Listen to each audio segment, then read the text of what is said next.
สวัสดีค่ะวิวจาก Channel Point of View ค่ะเรื่องผีนี่เป็นเรื่องที่ใครหลายๆคนเนี่ยขอให้วิวเล่ามาโดยตลอดเลยใช่ไหมคะโดยเฉพาะผีไทยตัวต่างๆที่เราแบบคุ้นเคยกันในวัยเด็กอาจจะเห็นจากภาพยนตร์จากอะไรต่างๆหรือว่าจากผู้ปกครองที่ก็มักจะหลอกล่อเราให้เรากลัวอะไรทำนองนี้นะคะบังเอิญนะคะประจวบเหมาะกับว่าช่วงนี้กำลังจะมีภาพยนตร์เรื่องนึงเข้าฉายในโรงค่ะนั่นก็คือภาพยนตร์เรื่องแสงกระสือนั่นเองพูดถึงเรื่องราวของเด็กผู้หญิงคนนึงซึ่งค้นพบว่าเฮ้ยตัวเองอยู่ดีๆก็เป็นทายาทของตระกูลกระสือเก่าแก่อะไรทำนองนี้แล้วก็ไปมีเรื่องราวรักโรแมนติกอะไรต่างๆดังนั้นนะคะวิวคิดว่าวันนี้เราได้เวลาเป็นสมควรแล้วค่ะเรามาคุยกันเรื่องกระสือดีกว่าค่ะก่อนที่เราจะไปฟังเรื่องกระสือเนี่ยนะคะอย่าลืมติดตามวิวให้ครบทุกช่องทางค่ะติดตามแล้วก็อย่าลืมกดดาวกดกระดิ่งกดอะไรต่างๆด้วยเพื่อที่ว่าทุกครั้งที่วิวลงคลิปวิดีโอใหม่ๆจะได้เห็นก่อนคนอื่นเลยค่ะโอเคพร้อมที่จะไปฟังเรื่องราวที่ทั้งสนุกแล้วก็มีสาระกันหรือยังคะถ้าพร้อมกันแล้วก็ไปฟังกันเลยค่ะแอบบอกก่อนนะคะว่าเรื่องราวเกี่ยวกับกระสือเนี่ยมันเป็นเรื่องราวของความเชื่อของอะไรแบบนี้ใช่ไหมคะดังนั้นตัวอ้างอิงจะมีไม่ค่อยเยอะเท่าไหร่มันเป็นอารมณ์แบบคติชนเป็นคติความเชื่อของคนนะคะดังนั้นมันจึงรวมจากตามที่คนเขาเขียนไว้ที่ต่างๆว่าเขาเชื่อยังไงเขาคิดยังไงแล้วก็วิวเอามาผสมรวมกันเป็นเวอร์ชั่นเดียวประมาณนั้นค่ะซึ่งแปลว่าเราฟังเอาสนุกกันนะไม่ฟังเอาไปอ้างอิงทางวิชาการอะไรค่ะแต่ว่าถ้าใครอยากไปอ่านตามนะคะเล่มนึงที่สามารถไปหาอ่านได้และวิวใช้ก็คือนี่เลยตำนานผีไทยของสอพลายน้อยนะคะก็เล่มคลาสสิกสุดเล่มนี้ค่ะโอเคนอกเรื่องมาไกลนะคะควรจะเข้าเรื่องสักทีแต่ขอบอกว่าการเล่าเรื่องผีในที่นี้วิวจะไม่ได้มาเล่าเรื่องผีเหมือนรายการผีนะไม่งั้นต้องไปดูรายการอื่นที่เป็นรายการผีนะคะที่นี่เราจะมาคุยเจาะลึกกันเรื่องกระสือเลยค่ะว่ากระสือเป็นใครกระสือลักษณะเป็นยังไงเราจะสังเกตกระสือได้ยังไงและกระสือมีญาติเป็นใครบ้า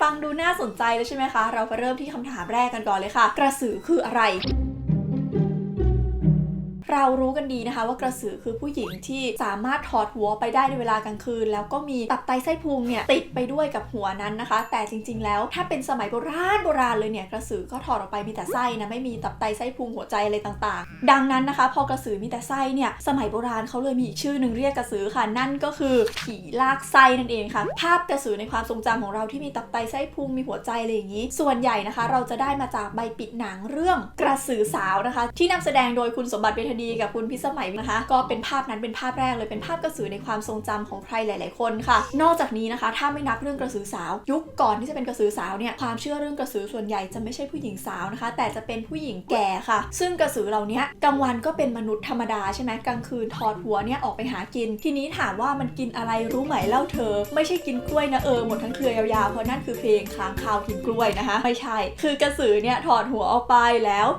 สิ่งที่มันจะไปกินนะคะก็คือเป็นพวกแบบของที่อีทั้งหลายของที่แบบสกปรกของเน่าเสียเน่าเฟะโดยเฉพาะห้องน้ำนะคะเพราะว่าในสมัยโบราณเนี่ยห้องน้ำมันไม่ได้เป็นกิจจลักษณะเป็นโถส้วมแบบปัจจุบันมีบ่อซึมบ่อเกลอะต่างๆสิ่งที่เขาทำในสมัยโบราณคือขุดหลุมแล้วก็เจาะรูแล้วก็เข้าห้องน้ำไปใช่ไหมคะดังนั้นของเสียต่างๆมันก็ไปหมักหมมกันอยู่ในนั้นเขาเชื่อกันว่าในเวลากลางคืนเนี่ยกระสือจะถอดหัวไปแล้วก็ไปไล่กินของพวกนี้เนี่ยแหละค่ะพอกินเสร็จตื่นเช้ามาทำยังไงเช็ดปากนะคะใครตากผ้าไว้ตอนกลางคืนไม่เก็บผ้านี่กระสือก็จะไปเช็ดปากกับผ้าพวกนั้นนี่แหละค่ะที่สำคัญนะคะจะบอกว่าหลายคนรู้สึกว่ากระสือเป็นผีที่น่ากลัวแบบฉันเห็นกระสือจะวิ่งหนีอะไรอย่างนี้กระสือไม่ได้น่ากลัวกับมนุษย์นะคะเพราะว่าในความเชื่อของเราเนี่ยเราเชื่อกันว่ากระสือกลัวคนค่ะคือถ้าเกิดกระสือลอยมาตุ๊บป่องเห็นคนที่ไหนส่วนใหญ่กระสือจะหนีนะคะลอยหนีไปเพราะว่ากลัวคนจะจำหน้าได้ค่ะว่าตัวเองเป็นใครมาจากไหนแต่จะมีคนอยู่2ประเภทด้วยกันที่กระสือนี่จะเป็นอันตรายกับคนเหล่านี้นะคะก็คือ1คนที่ไปทำให้กระสือมีความแค้นปกติกระสือก็ไม่ยุ่งกับใครแต่ถ้าแค้นใครเมื่อไหร่เนี่ยนะเอาให้ตายเลยแน่นอนค่ะส่วนคนประเภทที่2นะคะก็คือคนที่เพิ่งจะคลอดลูกนั่นเองค่ะเพราะว่ากระสือชอบของแบบเหม็นของคาวใช่ไหมทีนี้คนเพิ่งจะคลอดลูกเนี่ยมันก็ยังมีกลิ่นคาวเลือดอยู่นะคะดังนั้นส่วนใหญ่ถ้ากระสือได้รู้ว่าใครเพิ่งคลอดลูกได้กลิ่นขึ้นมากระสือก็จะลอยตุ๊บป่องไปแล้วก็ไปกินตับไตไส้พุงของผู้หญิงท้องคนนั้นหรือไปกินตับไตไส้พุงของลูกที่เพิ่งคลอดออกมาเพราะยังเหม็นกลิ่นคาวเลือดอยู่หรืออีกทีก็คือกินเด็กเข้าไปทั้งตัวเลยทำนองนี้นะคะคนทั่วไปที่เห็นกระสือเนี่ยนะคะก็จะไม่ได้เห็นเป็นหัวเป็นลำไส้เป็นอะไรหรอกเพราะว่ากระสือมันหนีไปไกลใช่ไหมสิ่งที่เห็นก็คือลอยอยู่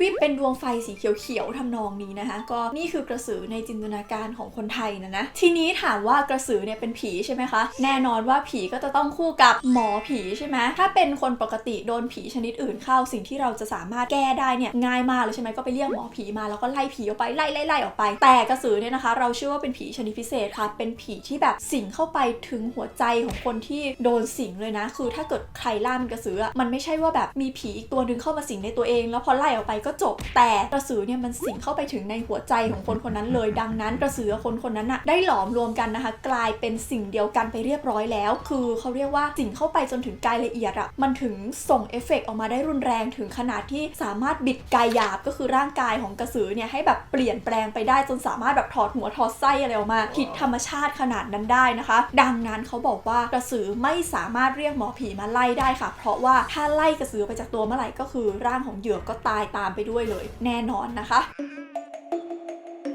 ทีนี้มันจะมีความเข้าใจผิดอย่างหนึ่งเกี่ยวกับกระสือค่ะคือหลายๆคนเนี่ยเข้าใจว่ากระสือจะต้องเป็นเมียของกระหังเท่านั้นอะไรอย่างนี้ใช่ไหมจริงๆแล้วไม่เกี่ยวกันนะคะกระสือกับกระหังเป็นคนละสปีชีส์กันอยู่กันคนละบ้านคนละหลังคนละอย่างก็คือต่างคนต่างเป็นผีของตัวเองไปแต่ถ้า2ตัวนี้เกิดบังเอิญมาพบรักกันก็จีเป็นครอบครัวสุขสันต์กันไปนะคะไปที่ข้อถัดไปค่ะทีนี้นะคะเราพูดถึงลักษณะทั่วไปของกระสือแล้วเรารู้กันแล้วว่ากลางคืนกระสือนี่เป็นกระสือชัดเจนมากลอยหัวตุ๊บป่องแต่กลางวันเนี่ยกระสือเป็นคนธรรมดาใช่ไหมปะปนอยู่ในหมู่พวกเรานี่แหละทีนี้เราจะรู้ได้ยังไงคะว่าใครเป็นกระสือในความเชื่อเนี่ยเขาก็มีการบอกไว้อีกนะว่าเราจะสามารถสังเกตคนในเวลากลางวันได้ว่าคนนี้เป็นกระสือแน่ๆเลยโดยมีจุดสังเกตทั้งหมด4ข้อด้วยกันค่ะข้อแรกคือกระสือจะไม่ค่อยสบตาคนเวลาใครมองตากระสือจะแบบไม่มองตาทำนองนี้นะคะข้อที่2นะคะที่เราจะสามารถสังเกตกระสือได้คือกระสือจะเป็นคนที่เงียบไม่ค่อยคุยกับใครเวลาอยู่ในที่ชุมชนเขาเม้ามอยอะไรกันต่างๆกระสือก็จะบอกว่า ไม่พูดดีกว่าแต่ว่าเสื้อมีขายอยู่ในลิงก์ด้านล่างไม่ใช่นะคะจะเย็นๆอดไปได้จริงนะมันแบบใส่อยู่พอดีนี่ไม่ได้ตั้งใจนะเอาเป็นว่ากระสือเนี่ยก็จะไม่ค่อยพูดอะไรกับใครคือแบบเวลาใครพูดด้วยก็จะเป็นคนเงียบๆไม่ค่อยคุยกับใครค่ะทำนองนี้นะคะส่วนข้อที่3นะคะก็คือกระสือเนี่ยจะเป็นพวกไม่ชอบเข้าไปอยู่ในปาร์ตี้ไม่ชอบชุมชนชอบอยู่คนเดียวชอบแบบเก็บตัวอยู่บ้านอะไรอย่างเงี้ยก็ทำนองนั้นนะคะส่วนข้อที่4นะคะก็คือกระสือเนี่ยอาจจะไม่ชอบแสงสว่างด้วยก็คือต่อให้อยู่ในเวลากลางวันก็จะไม่ชอบไปยืนกลางแจ้งอะไรนะคะหลังจากฟังไปครบ4ข้อแล้วนะคะมนุษย์ introvert อย่างพวกเราทั้งหลายก็จะรู้สึกว่าเราเป็นกระสือค่ะไม่ใช่นะไม่ใช่เดี๋ยวอันนี้อธิบายฟังทีหลังว่าทำไมนะคะไปต่อที่ประเด็นถัดไปดีกว่าค่ะฟังเรื่องกระสือกันมาแล้วนะคะอยากรู้ไหมว่ากระสือเกิดจากอะไรคนเราก็เป็นมนุษย์ของเราอยู่ดีๆจะกลายเป็นกระสือได้ยังไงนะคะก็ต้องบอกว่าการเกิดกระสือมีทั้งหมด2วิธีด้วยกันค่ะนะวิธีแรกเป็นวิธีที่เราคุ้นเคยกันดีก็คือมีกระสืออยู่ตัวหนึ่งอยากสืบทอดเชื้อสายกระสือให้กับใครบางคนสิ่งที่ทำก็คือใช้น้ำลายนั่นเองก็คือเหมือนติดเชื้อเอาน้ำลายไปเดะอะไรอย่างเงี้ยหรือให้กินน้ำลายหรืออะไรทำนองนี้นะคะส่วนมากเขาจะเรียกว่าการสืบต่อทายาทกันเหมือนทายาทอสูรทำนองนั้นเลยนะคือทายาทคนต่อไป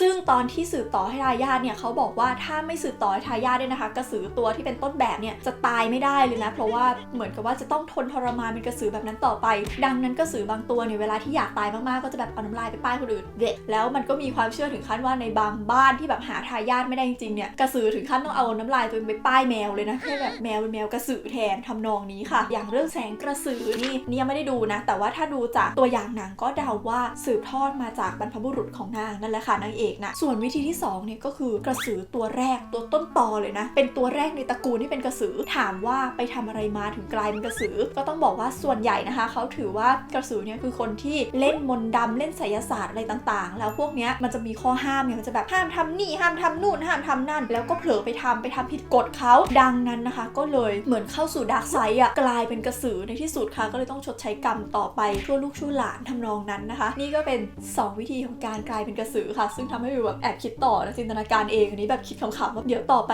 ถ้ามันเป็นจริงเนี่ยกระสือจะต้องครองโลกแน่ๆเลยเพราะว่ามันเหมือนเชื้อโรคมันมีแต่คนติดมันไม่มีคนหายเราไม่สามารถแก้โรคกระสือได้ใช่ปะแต่ว่าเราสามารถติดโรคกระสือเพิ่มขึ้นเรื่อยๆได้ถ้ามีคนเล่นมนต์ดำมากขึ้นเรื่อยๆหรือกระสือจะสูญพันธุ์เพราะคนเลิกเล่นมนต์ดำอันนี้ก็ไม่รู้เหมือนกันนะคะ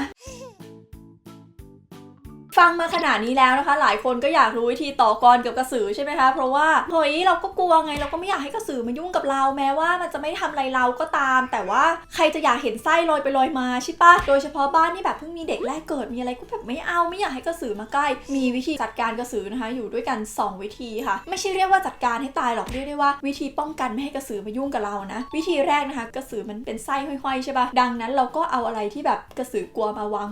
ไว้รอบๆนั่นก็คือพืชที่มีหนามนั่นเองนะคะโดยเฉพาะพวกหนามพุทราหนามอะไรพวกนี้จะใช้กันเป็นพิเศษเลยนะก็ส่วนใหญ่เขาก็จะเอาพวกพืชที่มีหนามเนี่ยมาวางไว้แถวส้วมไงไว้แถวตรงที่แบบเข้าห้องน้ำอะไรทำนองนี้เพราะว่าพอกระสือจะลงมาในหลุมก็จะแบบ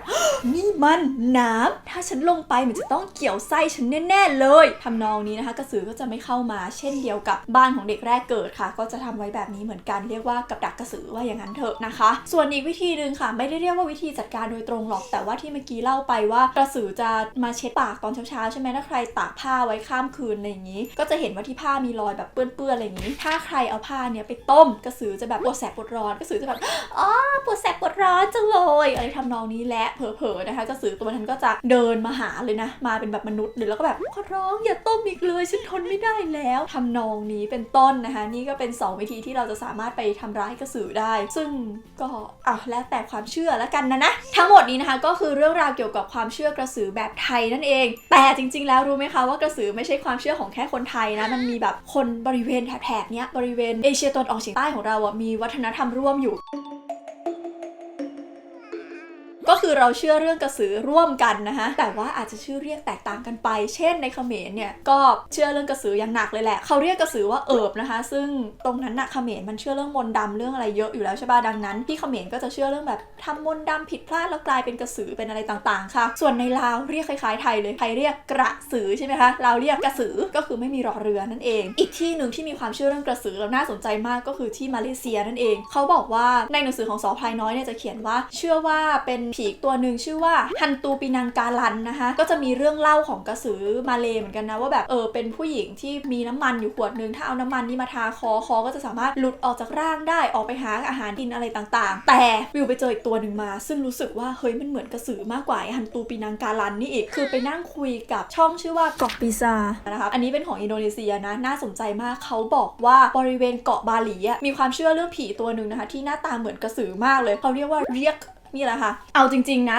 เรียกเนี่ยเกือบจะเหมือนกระสือของไทยเลยนะคะเพราะว่าตอนกลางวันก็เป็นผู้หญิงธรรมดาตอนกลางคืนถอดหัวออกไปลากไส้ออกไปแล้วก็เวลาเจอผู้หญิงคลอดลูกหรือว่าเจอเด็กทารกอะไรอย่างเงี้ยก็ไปกินไส้กินตับกินไตกินพุงเหมือนกันหมดเลยต่างกันแค่ว่าตอนกลางคืนเนี่ยนะคะถ้าเป็นกระสือของไทยมันก็จะออกไปกินของโสโครกอะไรต่างๆใช่ไหมแต่ถ้าเป็นเรียกเนี่ยเขาบอกว่าจะอยู่ตามสุสานต่างๆแล้วก็ไล่กินศพต่างๆค่ะทั้งเรียกทั้งฮันตูปีนังกาลันอะไรของแบบชาติอื่นๆเนี่ยแสงมันจะไม่ใช่แสงสีเขียวเหมือนของไทยมันจะเป็นแสงสีเหลืองนะคะทีนี้เนี่ยมีอีกจุดหนึ่งที่มีความเก๋กว่านะคือตำนานเรียกเนี่ยคือมันไม่ใช่แบบต่างคนต่างอยู่อะไรมันเหมือนเป็นแบบอาณาจักรเรียกอะไรของมันเลยอะซึ่งเรียกเนี่ยนะคะมีแบบ Queen of เรียกอะเป็นพระราชินีแห่งเรียกในตำนานชื่อว่ารังดานะคะก็เก๋ดีแล้วเขาบอกว่ามีแบบ legendary เรียกอีกประมาณ3ตัวด้วยกันแต่ว่าเราจะไม่ไปเจาะลึกตรงนั้นนะคะเดี๋ยวไว้ถ้ามีโอกาสเดี๋ยวจะไปหามนุษย์อินโดนีเซียนี่แหละมานั่งคุยกันนะคะจะได้เป็นเรื่องเป็นราวจริงๆนะคะอีกข้อนึงนะคะที่เป็นความเก๋ของเรียกคือเขาบอกว่าเรียกเนี่ยสามารถแปลงร่างเป็นสัตว์ได้ด้วยนะก็แปลงร่างเป็นตัวนั้นตัวนี้ได้แล้วมันก็จะบินได้โดยที่ตัวหนึ่งที่เรียกชอบแปลงร่างเป็นนะคะก็คือหมูนั่นเองดังนั้นนะคะบางทีเราอาจจะเห็นหมูบินอยู่แถวบาหลีอะไรเงี้ยก็ขอให้รู้ไว้ว่ามันเป็นกระสือเวอร์ชั่นบาหลีนะจ๊ะ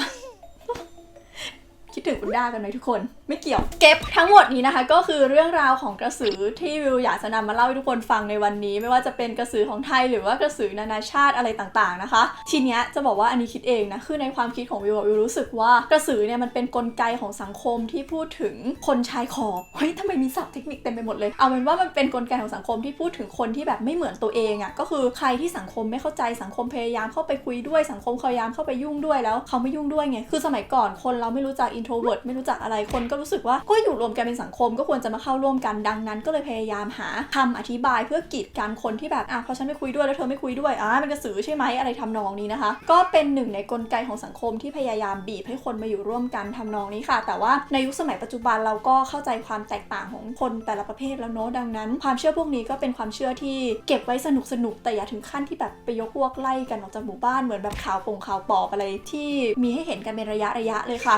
สำหรับภาพยนตร์เรื่องแสงกระสือนะคะที่จะเข้าฉายในวันที่ 14 มีนาคมนี้จริงๆแล้ววิวแอบตีความเองจากการดูเทรลเลอร์นะว่ามันก็น่าจะเหมือนกับที่วิวพูดเรื่องคติชนวิทยาเมื่อกี้นี่แหละว่ามันเป็นการตีความใหม่ไงว่าด้วยเรื่องคนชายขอบและการได้รับการยอมรับต่างๆคือสภาพของการที่ไม่เหมือนใครในสังคมมีอะไรที่แบบแตกต่างออกไปเนี่ยแล้วคนเขาจะคิดยังไงสังคมจะยอมรับไหมจะขับไล่หรือจะอะไรต่างๆซึ่งวิวมองว่าการเอามาตีความแล้วใส่ความโรแมนติกเข้าไปเนี่ยมันดูน่ารักมากเลยนะคะดูได้จากในตัวอย่างภาพยนตร์เลยค่ะเอาเป็นว่าถ้าเข้าไปดูในโรงกันแล้วชอบไม่ชอบยังไงเหมือนหรือไม่เหมือนที่วิวตีความก็คอมเมนต์คุยกันด้านล่างได้เลยนะคะอย่างไรก็ตามสำหรับใครที่เห็นว่าความเชื่อนี้เป็นความเชื่อที่เก๋เป็นความเชื่อที่ถ้ามาอยู่ในยุคโมเดิร์นจะเป็นยังไงก็อย่าลืมนะคะไปดูภาพยนตร์เรื่องแสงกระสือนะวิวไปดูหนังตัวอย่างมาแล้วรู้สึกน่าสนใจมากนานๆที่จะเห็นคนเอาผีไทยที่เป็นแบบผีไทยมาแล้วก็มาประยุกต์ให้เป็นสมัยใหม่โดยแบบเอามาทำเป็นเรื่องโรแมนติกไม่ได้เน้นไปที่เรื่องผีไม่ได้เน้นไปที่เรื่องอะไรนะคะให้อารมณ์เหมือนแบบพวกหนังซอมบี้ต่างประเทศที่เขาเน้นเรื่องโรแมนติกเลยกำลังจะเข้าในโรงภาพยนตร์แล้วอย่าลืมไปดูกันนะคะวันนี้ลาไปก่อนค่ะบ๊ายบายสวัสดีค่ะเอาจริงนะอยากเห็นคนเอาผีไทยมาทำอีกหลายตัวเลยนะคิดว่าถ้ามาทำเป็นภาพยนตร์น่าจะสนุกเช่นแบบกระหังที่รักอะไรอย่างเงี้ยคือกระหังมันคงแบบนึกสภาพเอากระหังมาทำเท่ๆดิแบบกระหังมีซิกแพคแล้วก็ยิ้วกระด้งเฮ้ยเท่เก๋น่าดูนะคะแต่ก่อนอื่นเราไปดูแสงสือก่อนแล้วเดี๋ยวมาดูกันว่ามันเท่หรือเปล่าใครไปดูมาแล้วคอมเมนต์มาคุยกันด้านล่างได้นะคะว่าเท่สมกับที่วิวคิดหรือเปล่าเพราะว่าวิวก็ไปดูแค่หนังตัวอย่างมาไงแล้วก็จินตนาการไม่เรียบร้อยแล้วว่ามันต้องเจ๋งแน่ๆเลยนะจ๊ะเพราะว่ามันน่ารักนะโอเควันนี้ลาไปก่อนนะคะทุกคนบ๊ายบายสวัสดีค่ะ